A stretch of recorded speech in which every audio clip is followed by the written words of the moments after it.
स्वागत है आप सभी का आपके अपने YouTube चैनल मैथ हाईवे पर।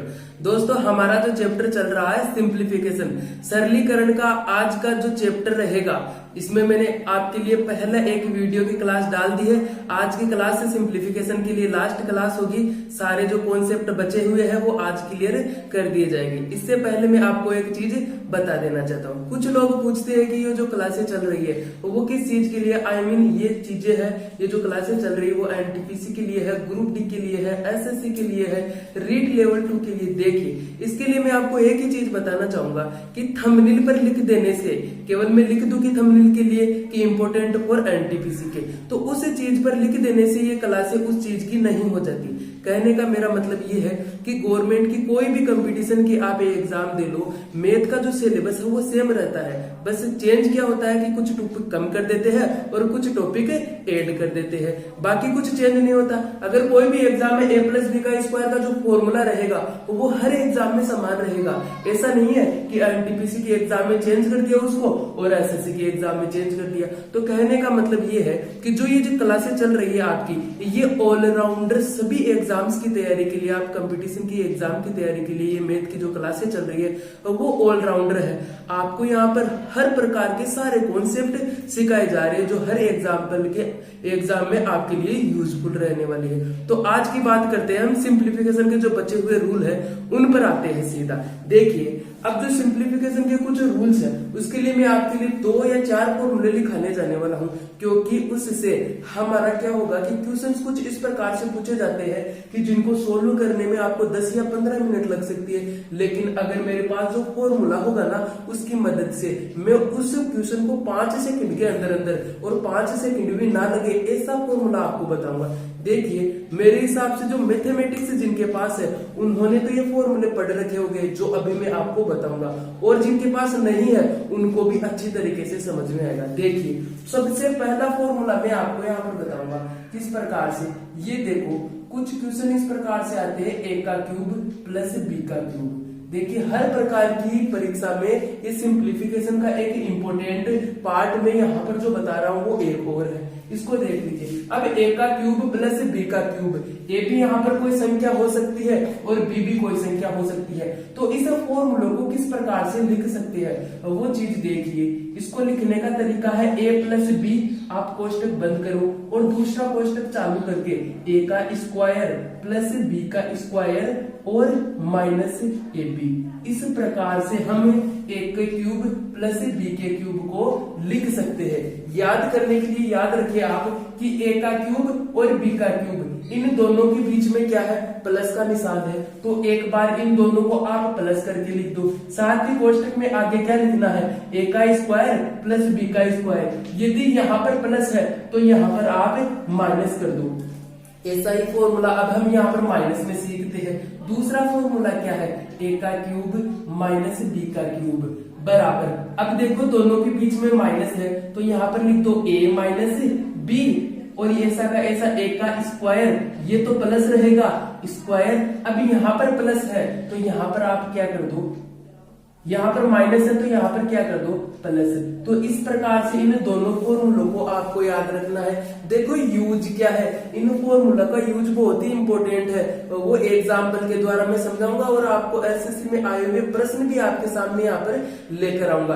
तो एक बार ये दोनों फॉर्मूले हमने देखे, फिर एक फॉर्मूला और देखो कि किस प्रकार से यहाँ पर a प्लस b का square plus a minus b का स्क्वायर, इसको डायरेक्टली मैं क्या लिख सकता हूँ, इस चीज को मैं डायरेक्टली लिख सकता हूँ 2a का स्क्वायर प्लस b का स्क्वायर। ये चीज लिख सकता हूँ कि नहीं, आप सभी ने, चाहे वो मैथ का कैंडिडेट रहा हो 11th 12th में या नहीं, फिर भी उसको a प्लस b का फॉर्मूला याद होगा।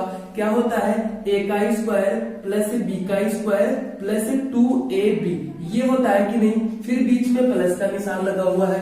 अब देखो, a माइनस b का स्क्वायर का फॉर्मूला भी है, क्या होता है, a का स्क्वायर प्लस b का स्क्वायर माइनस 2ab, इतना होता है कि नहीं। अब देखिए, ये a का स्क्वायर है, ये भी a का स्क्वायर, इसका मतलब 2 बार तो a का स्क्वायर है, b का स्क्वायर भी कितनी बार है, ये 2 बार b का स्क्वायर है। यहाँ तक की बात समझ में आई। अब देखो 2ab एक बार तो प्लस में है और एक बार माइनस में, तो इन दोनों को भूल जाओ, कट गए दोनों, माइनस और प्लस 0 हो गया। अब इन दोनों में से 2 कॉमन ले लो, 2a का स्क्वायर प्लस b का स्क्वायर। यहाँ तक देखो मैं क्या a प्लस b का स्क्वायर और a माइनस b का स्क्वायर का जोड़ को मैं डायरेक्ट ये लिख सकता हूँ कि 2a का स्क्वायर प्लस b का स्क्वायर। यहाँ तक की बात समझ में आई। बस अब एक लास्ट फॉर्मूला आप एक और देख लो। ये 4 फॉर्मूले देखते ही आपको जरूर एग्जाम में ऐसे क्वेश्चन मिल जाएंगे और इन फॉर्मूले के ऊपर बेस्ड क्वेश्चन को हम सिर्फ और सिर्फ 3 या 4 सेकंड में सोल्व करना सीखेंगे। दूसरा फॉर्मूला क्या है ये देखो आप यहाँ पर a प्लस b का स्क्वायर, अब की बार यहाँ पर माइनस लगा दो और a माइनस b का स्क्वायर। अब देखो इसको मैं डायरेक्ट क्या लिख सकता हूँ, इसको मैं डायरेक्ट 4ab लिख सकता हूँ। 4ab कैसे लिख सकता हूँ, वैसे ही वैसे जैसे हमने पहले किया था, फॉर्मूले को खोल लो, a प्लस b का स्क्वायर क्या होगा, a का स्क्वायर प्लस b का स्क्वायर प्लस ab। इसी प्रकार से माइनस a का स्क्वायर और इस माइनस के कारण जो भी फॉर्मूला खुलेगा उसके सारे चिन्ह चेंज हो जाएंगे, तो माइनस b का स्क्वायर और प्लस का ab। यहाँ तक की बात समझ में आई कि नहीं, ये होगा 2ab और ये भी 2ab। अब देखो ये a स्क्वायर और माइनस a स्क्वायर क्रॉस हो गया, b स्क्वायर और माइनस b स्क्वायर क्रॉस हो गया, यहाँ पर है प्लस 2ab, यहाँ पर भी प्लस 2ab, तो 2ab प्लस 2ab कितना हो गया, 4ab हुआ कि नहीं। यहाँ तक की बात सबको समझ में आ गई। अब बस आपको ये 4 फॉर्मूले याद करने हैं और इन 4 फॉर्मूले के ऊपर बेस्ड क्वेश्चन अब मैं आपको करवाने जा रहा हूँ और हर एक प्रश्न को आप एक अच्छी तरीके से समझना। मैं हर प्रश्न को सरल भाषा में समझाने का आपको पूरा प्रयास। हम देखेंगे कि उन फॉर्मूलों का जो यूज है वो कैसे करेंगे। एग्जाम आपसे पूछेगा कि दिए गए प्रश्न को हल कीजिए, 4 ऑप्शन भी देगा आपको और वहां पर आपको सही आंसर को टिक करना होगा। वो कैसे करेंगे, अगर आप यहाँ पर इन फॉर्मूलों को याद नहीं करेंगे तो ऐसा प्रश्न देखते ही आपके मन में विचार आएगा कि प्रश्न को या तो छोड़ दे या फिर क्या करोगे, 140 को 140 से गुणा करोगे, फिर जो उत्तर आएगी उसको 140 से गुणा।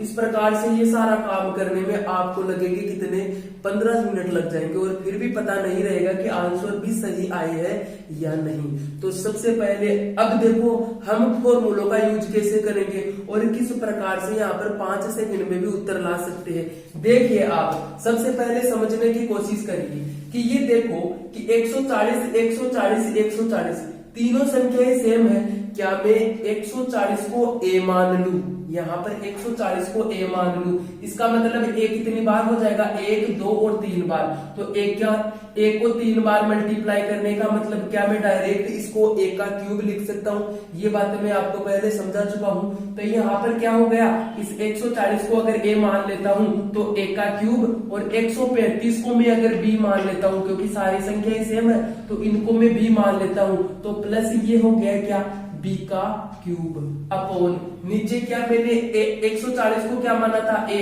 तो यहाँ पर 140 मल्टीप्लाई बाई 140, आगे माइनस का चिन्ह आ गया, तो 140 गुना 140 और 140 को a मान रखा है हमने, तो इस 140 को लिख देंगे a का स्क्वायर। इन दोनों की जगह मैंने a का स्क्वायर लिख दिया माइनस, ये 140 तो a है और 135 क्या है b, तो ये क्या हो गया a गुना b यानी कि ab और आगे 135 गुना 135, इसका मतलब ये क्या हो गया, b का स्क्वायर। यहाँ तक की बात आपको समझ में आई या नहीं। अब देखिए क्या करना है आपको, मैंने बताया था कि a का क्यूब प्लस a का क्यूब क्या होता है, यहाँ पर a का क्यूब और a का क्यूब के प्लस को मैं लिख सकता हूँ a प्लस b।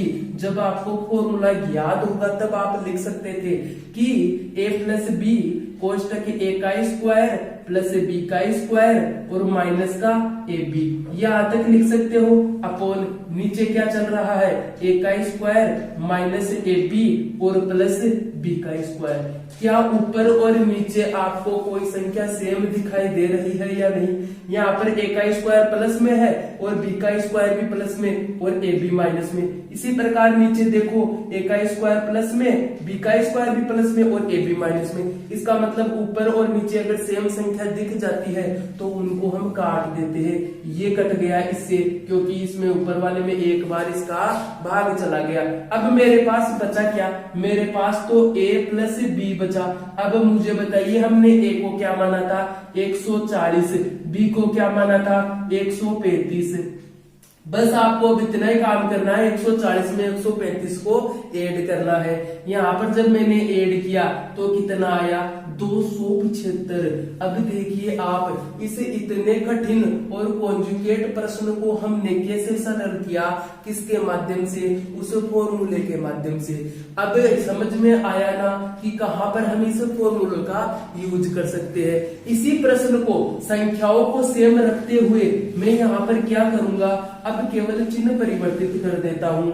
इसी प्रकार दूसरा उदाहरण लिखने की जरूरत ना पड़े, इसलिए यहाँ पर मैंने लगा दिया माइनस और यहाँ लगा दिया प्लस।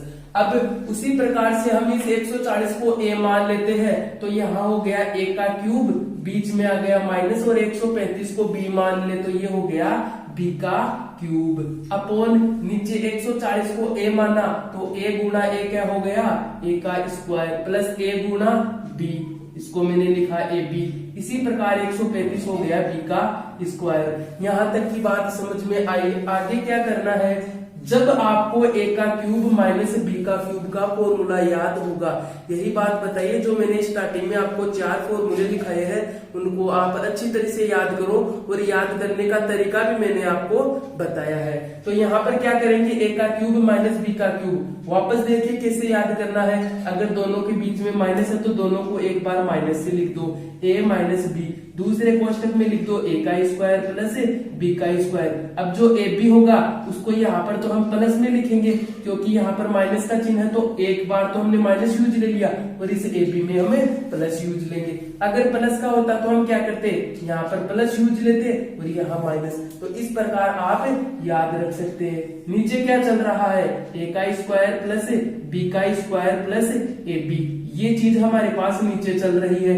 ये देखो ऊपर और नीचे सेम दिख गया तो काट दो, बचा क्या, a माइनस बी, यही तो बचा है। अब a में से b को घटा दो, a हमने माना था 140 और b हमने माना था 135।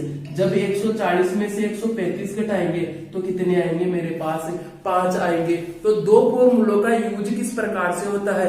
एग्जाम अगर आपसे पूछ ले कि इस प्रकार के प्रश्नों को सोल्व कीजिए तो कहीं रुकना नहीं, आपको बस ये फॉर्मूले याद है तो आप न तो कहीं रुकेंगे, और चारों जो एग्जाम में जो ऑप्शन दिए हुए आएंगे वहां पर बिल्कुल सही आंसर को टिक करके। अब आपके लिए मैंने एक प्रश्न लिया है, इसको वीडियो को पॉज करें और साथ ही इस प्रश्न को हल करें और आंसर कमेंट बॉक्स में जरूर बताएं। अब वीडियो को पॉज करने के बाद में मैं आपको यहाँ पर बताऊंगा, देखिए किस प्रकार से। ये देखो करने में बहुत ही सरल और बहुत ही कम टाइम आपको एग्जाम में लगने वाला है जब आपको वो फॉर्मूले याद होंगे। देखो 1.8 को a मान लिया तो ये क्या होगा, a का क्यूब, प्लस 1.3 को b मान लिया तो ये हो जाएगा b का क्यूब। यहाँ पर ये हो गया, और नीचे 1.8 को a मान रखा है, माइनस 1.8 a और 1.3 को b माना, और प्लस b का स्क्वायर। यहाँ तक का काम अगर आप कर सकते हो तो आगे भी कर सकते हो। देखो a का क्यूब प्लस b का क्यूब को क्या लिखेंगे, a plus b upon a का स्क्वायर प्लस b का स्क्वायर प्लस ab, ये माइनस में ab हो जाएगा। इस प्रकार से आपको याद रखना है, अपॉन नीचे क्या चल रहा है, a का square minus ab plus b का स्क्वायर। इस प्रकार से जो ऊपर और नीचे सेम वाली संख्या कट गई, और a प्लस b, हमने a किसको माना 1.8 को और b किसको माना 1.3 को, दोनों को ऐड कर देंगे, 8 और 3 11, और ये 2 और 1 3। यहाँ पर इसके आंसर कितने आए, 3.1। बिल्कुल भी टाइम नहीं लगेगा, आपको अच्छी तरीके से जो चीज समझाई जा रही है बस आप उस पर प्रैक्टिस कीजिए। अगर आपको ये चीज नहीं समझाई जाए और आपको डायरेक्ट एग्जाम पूछ ले कि इस प्रश्न को सोल्व करो, तो कहाँ कर पाओगे आप, इन पॉइंटों में मल्टीप्लाई करने में, या आप वहां पर अटक जाओ। फिर वहां पर आपको क्या करना पड़ेगा, प्रश्न को छोड़ना पड़ेगा। तो प्रश्न आपका न छूटे, इसलिए यहाँ पर आपको अच्छे अच्छे कॉन्सेप्ट बताए जा रहे हैं, इनको अपनी दैनिक जीवन की लाइफ में उतारे। साथ ही जितनी ज्यादा आप इन पर प्रैक्टिस कर सकते हो वो प्रैक्टिस करें। नेक्स्ट टाइप के प्रश्नों को देखते हैं। नेक्स्ट टाइप एग्जाम और किस प्रकार से आपको पूछ सकता है, देखिए प्रश्नों को ध्यान से। इस प्रकार का प्रश्न अगर आपको दे दिया जाए तो आपको सोल्व करने के लिए कहा जाए तो किस प्रकार से आप सोल्व करोगे। देखो बड़े ध्यान से, अगर आपने सब कुछ पढ़ रखा है और आपने अच्छी प्रैक्टिस की है तो किस प्रकार से आप आंसर निकाल सकते हो एग्जाम में। मैं निकाल के दिखाता हूँ। ए प्लस बी का स्क्वायर प्लस ए माइनस बी का स्क्वायर, ये होगा क्या 2a² प्लस b² कोष्टक में, नीचे है a² प्लस b² क्रॉस बराबर आंसर कितने आएंगे 2।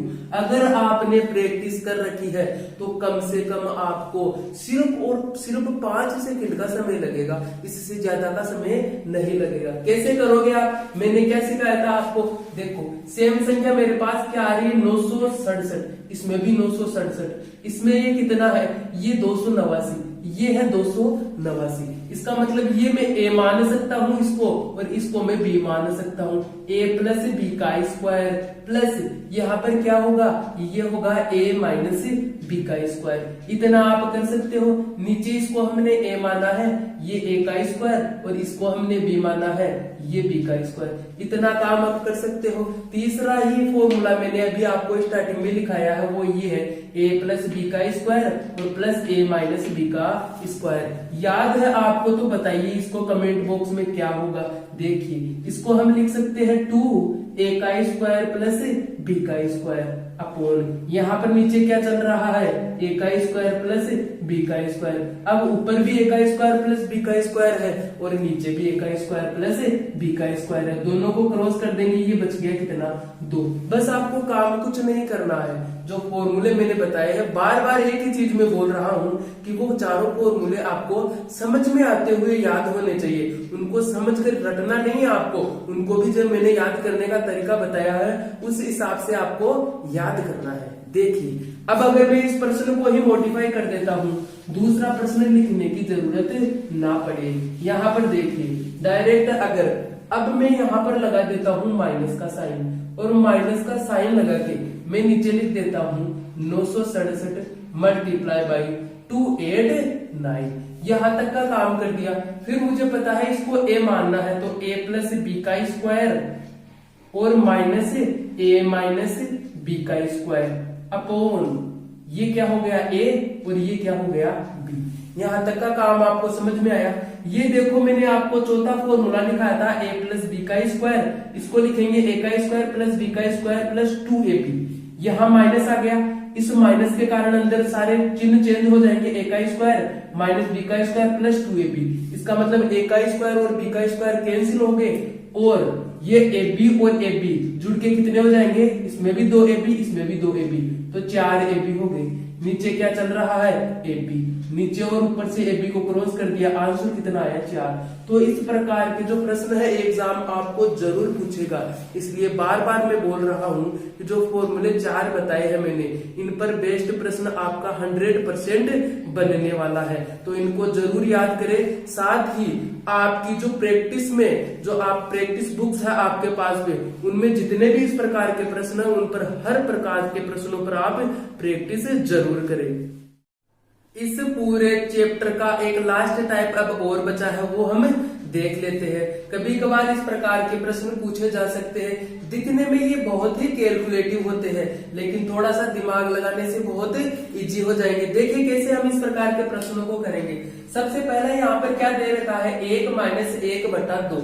इसका मतलब 1 में से 1/2 को घटाना है। सिंपल सी बात है, 1 में से आधा जाएगा तो कितना बचेगा 1/2। अब दो कोष्टक के बीच का मतलब है दोनों को मल्टीप्लाई करना है। 1 माइनस 1/3, इस 1 के नीचे 1 मानकर जब मैं लघुत्तम लेता हूँ तो कितना आएगा 3 आएगा, और 3 यहाँ पर मल्टीप्लाई होकर 1 माइनस होगा तो कितना होगा 2, तो ये हो गया 2/3। आगे जो 1 माइनस 1/4 है, इसी प्रकार इनको सोल्व करेंगे। लघुत्तम है 4 और 4 में से 1 गया तो 3।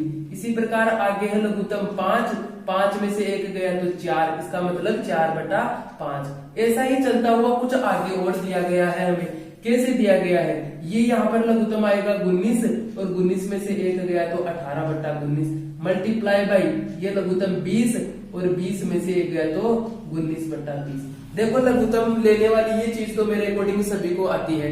अब यहाँ तक का काम करने के बाद में हम इनको मल्टीप्लाई नहीं करेंगे। देखो डायरेक्ट आप एक चीज देखिए, चलिए पहले और दूसरे में मैंने क्या देखा कि ये देखो 2 और 2 यहाँ पर क्रॉस हो गई। इसी प्रकार आगे भी 3 और 3 क्रॉस हो रहे हैं। इसी प्रकार और आगे 4। इसका मतलब जो क्रॉसिंग वाला सिस्टम है वो कुछ इस प्रकार से हो रहा है। इसका मतलब जो 18 है ये अपने पहले वाली संख्या से कट जाएगा और ये 19 इस 19 से कट रहा है। अब देखो ये सारी संख्याएं कटने के बाद में बचता क्या है, ऊपर तो केवल पहली संख्या का 1 बच गया और नीचे भी सारी संख्या है, ये 5 है, ये अगले वाले 5 से कट जाएगा। बीच में जो संख्या है वो सारी इस प्रकार से कटते हुए चलेगी। अब लास्ट में जो नीचे है वो 20 बचेगा। तो इस पूरी कैलकुलेशन को करने के बजाय हमने थोड़ा सा दिमाग यूज किया है कि ये जो कटने वाला सिस्टम है वो कुछ इस प्रकार से है और स्टार्टिंग से लेकर लास्ट तक कट रहा है। तो देखो बची क्या चीज, ऊपर तो केवल 1 और नीचे केवल 20। तो इसका आंसर क्या निकल के आएगा, डायरेक्ट यहाँ पर इसका आंसर होगा हमारा 1/20। इसी प्रकार का अगला वाला प्रश्न देखते हैं। अगले वाले प्रश्न में भी सेम यही काम करना है। 2 माइनस 1/3 के लिए क्या करेंगे, दोनों को लिए यहाँ पर लघुत्तम 3 आ गया और 3 दूनी 6 में से 1 गया तो कितना हो गया, 5 हुआ कि नहीं। इसी प्रकार मल्टीप्लाई अगले वाला सिस्टम करेंगे। 5 दूनी 10 और 10 में से 3 गया तो 7, ये 7/5 हो गया। आगे भी इसी प्रकार करेंगे। 7 दूनी 14 माइनस 5, ये हो गया हमारा 9/7। इसी प्रकार ये आगे चलता जाएगा और चलता जाएगा और आगे क्या है, ये आगे है 2 माइनस 997/999। इनके लिए लघुत्तम ऐसा ही काम कर लो। इनके लिए लघुत्तम आ गया 999 लघुत्तम आया। 999 को 2 से मल्टीप्लाई करेंगे, 9 दूनी 18, ये 19, ये आ गया 1998 आ गया। 1998 में से माइनस करना है 997। ये चीज तो आपको करना आती है। अब देखो यहाँ पर कटने वाला, एक बार इस पूरे को सोल्व कर लूं। इसकी जगह मैं क्या लिख सकता हूँ, 1998 में से 997 अगर घटाया जाता है तो बचेगा कितना, 1001। नीचे हमारा चल रहा है 999। अब ये वाली संख्या एक बार वापस में नीचे लिख लेता हूँ, 7/5 मल्टीप्लाई बाय 9/7। इसका मतलब ऐसी ही संख्या है इन दोनों के बीच में भी। अब देखो क्या करेंगे, ये वाला हमने कर लिया। अब यहाँ पर मल्टीप्लाई थोड़ी ना करेंगे, मल्टीप्लाई ना करेंगे तो क्या करेंगे, ये देखो 5 से 5 कट गया। इसका मतलब अब की बार जो कटने वाला सिस्टम ऐसा होगा कि पहली संख्या का ये नीचे वाला बच गया और लास्ट वाली संख्या का ये नीचे वाला कट जाएगा और ऊपर वाला बचेगा।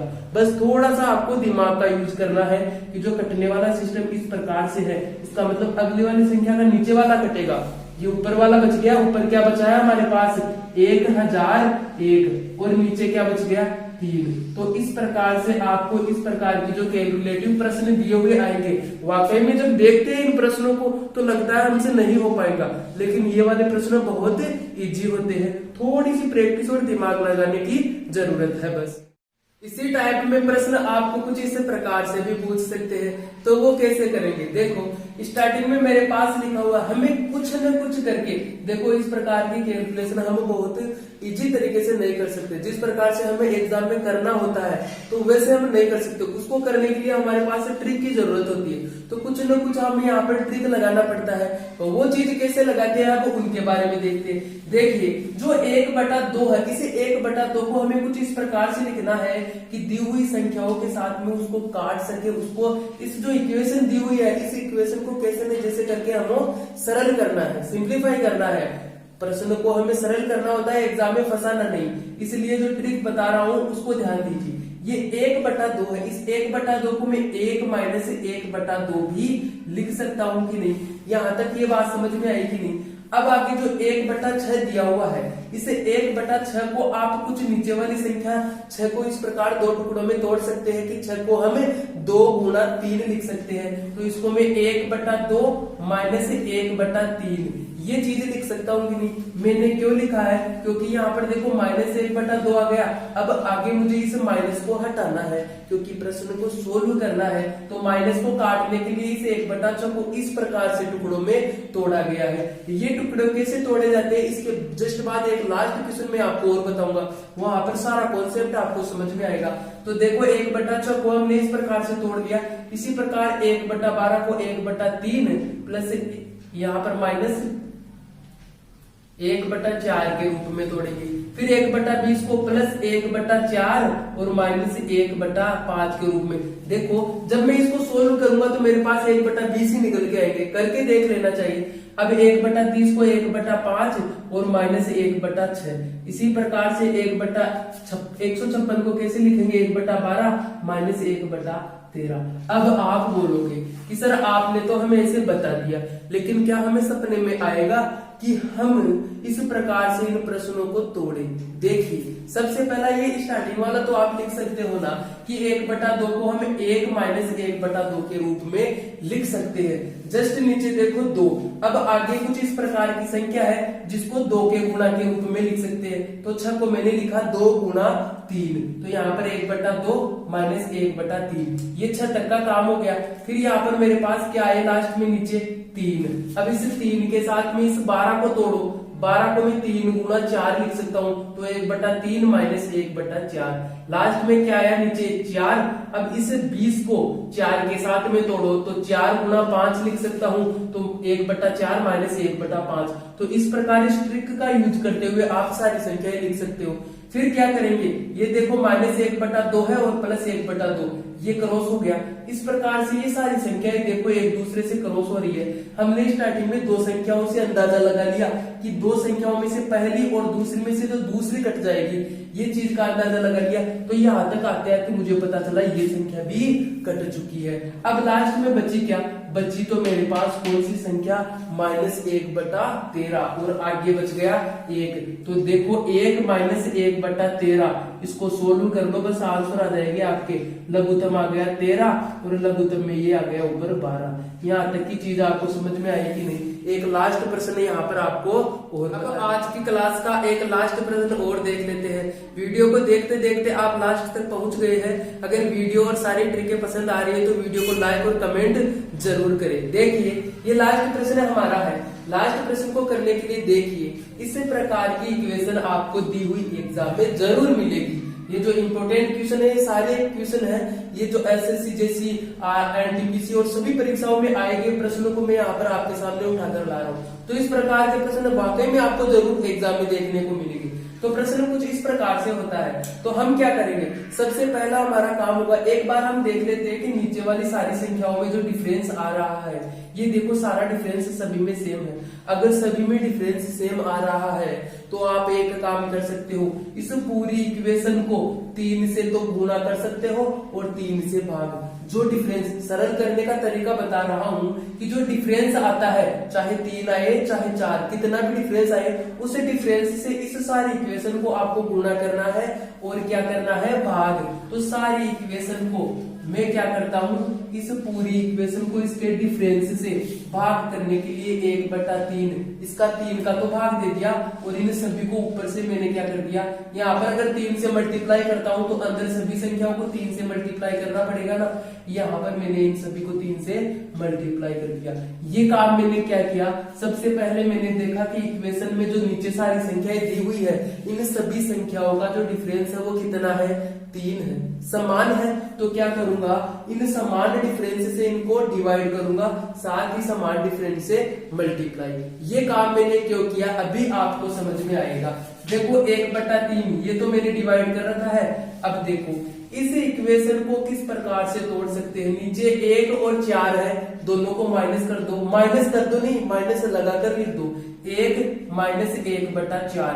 ये चीज मैंने किसकी जगह लिख दी, 3/1 गुणा 4 की जगह मैंने ये चीज लिख दी। अब देखो आप अगर इसको सोल्व करना चाहे हम, देखो लघुत्तम लेकर अगर इसको मैं सोल्व करना चाहूं तो भी मेरे पास 3/4 ही आएगी। इसीलिए मैंने इसको डिफरेंस से गुणा किया था, और गुणा किया था तो किया था, भाग क्यों किया। देखो भाई अगर कोई संख्या है उस संख्या को किसी, देखो अपोन में ये 3/4 है, अगर मुझे ऊपर वाली दोनों को हमेशा बराबर रखना है, ऊपर वाली को 2 से मल्टीप्लाई करता हूं तो नीचे भी मैं बाध्य हूं 2 से मल्टीप्लाई करने के लिए। ये कॉन्सेप्ट कहां से निकल के आता है, एक चीज देखिए, 2 = 2 होते हैं कि नहीं, ये चीज तो सब जानते हैं कि 2 की वैल्यू के बराबर तो है। अगर मैं यहाँ पर 3 से गुणा कर देता हूं तो ये 6 हो जाएगा, हमेशा बराबर रखने के लिए दोनों तरफ मल्टीप्लाई करना होगा कि नहीं, यही काम गुणा में भी करते हैं। ये चीज आपको समझ में आ गई। तो मैंने मल्टीप्लाई क्यों किया, यहाँ तक की बात आपको समझ में आई। मल्टीप्लाई किया और भाग क्यों किया, क्योंकि मल्टीप्लाई कर रहे हैं तो बाध्य हम कि भाग भी करना पड़ेगा। यहाँ तक की चीज समझ में आई। अब देखो प्लस, इसको क्या लिख सकते हैं, यहाँ पर ज्यादा दिमाग लगाने की जरूरत है ही नहीं, बस 4 गुना 7 दिख गए तो एक बार तो 1/4 और इसमें से माइनस कर दो 1/7। यही काम करना है आपको सारी इक्वेशन में। 4 और 7 दिखे तो 1/4 माइनस 1/7। अब आप अगर इसको सोल्व करते हो तो ये वाली इक्वेशन आपको जरूर मिलेगी। आगे क्या है, नीचे 7 और 10 है तो 1/7 माइनस 1/10। आगे क्या है, यही है 1/10 और माइनस 1/13। फिर आगे 1/13 माइनस 1/16। यहाँ तक का काम तो सब लोग कर सकते हैं। अब देखो 1/4 प्लस के है और एक बार माइनस के, दोनों कट गए, ये दोनों प्लस माइनस कट गए, ये भी कट गए, यहाँ तक का काम तो कट गया। बचा क्या मेरा, बाहर तो 1/3 चल रहा है, अंदर 1 बच गया और लास्ट वाला बच गया 1/16। यहाँ तक की चीज समझ में आ गई। अब आप इसको तो सोल्व कर सकते हो लघुत्तम लेकर। बाहर मेरा 1/3 चल रहा है और अंदर लघुत्तम लिया तो नीचे आ गया मेरा कितना, 16 में से 1 गया तो 15। अब देखो 3, इस 3 से इस 15 को काट सकता हूं मैं कितनी बार, 5 बार। तो आंसर कितना निकल के आया, आंसर निकल के आया 5/13। तो काम क्या करना था आपको, इस प्रकार के प्रश्नों में देखना इतना सा होता है कि प्रश्न को इजी बनाकर आंसर कैसे न जैसे हम ले आए। तो उसके लिए क्या किया, अगर एक इक्वेशन आपको देखने को मिलती है तो वहां पर करना क्या है, आपको नीचे वाला डिफरेंस देखना है, डिफरेंस को ऊपर मल्टीप्लाई करना है। क्यों करना है, क्योंकि मुझे इन दोनों को ऐसे टुकड़ों में तोड़ना है जिससे कि किसी न किसी संख्या से आगे बढ़ते हुए जाए और प्रश्न इजी हो जाए। अगर मैंने मल्टीप्लाई किया है तो डिवाइड भी करना पड़ेगा। यहाँ तक की बात समझ में आ गई है। इस टॉपिक के साथ में जो लास्ट का तरीका बताया है, इस तरीके के साथ में सिंप्लीफिकेशन का ये चैप्टर पूरा हुआ है। आपका काम अब है सिर्फ प्रैक्टिस करना। प्रैक्टिस कीजिए, आपके पास में जो गाइड्स है, गाइड्स के हर एक प्रश्न को सोल्व करने की गारंटी मैंने ली है। अगर आपने ये दोनों वीडियोस देखे हैं, हर एक प्रश्न आपसे सोल्व हो जाएगा। तो आपने ये वीडियो पूरा देखा है। अगर वीडियो आपको पसंद आया है, हमारे सारे बताए हुए ट्रिक्स, फॉर्मूले और जो हमारा कॉन्सेप्ट आपको पसंद आ रहा है, तो वीडियो को लाइक शेयर सब्सक्राइब जरूर करें। साथ ही साथ वीडियो के सब्सक्राइब के पास में दिया हुआ बेल आइकन को जरूर प्रेस करें, जिससे जो हमें वीडियोस यहाँ पर अपलोड करें सबसे पहले आप तक पहुंचे। हर एक कॉन्सेप्ट को ग्रहण करने का, अच्छा कॉन्सेप्ट पढ़ने का अधिकार सबको है। धन्यवाद।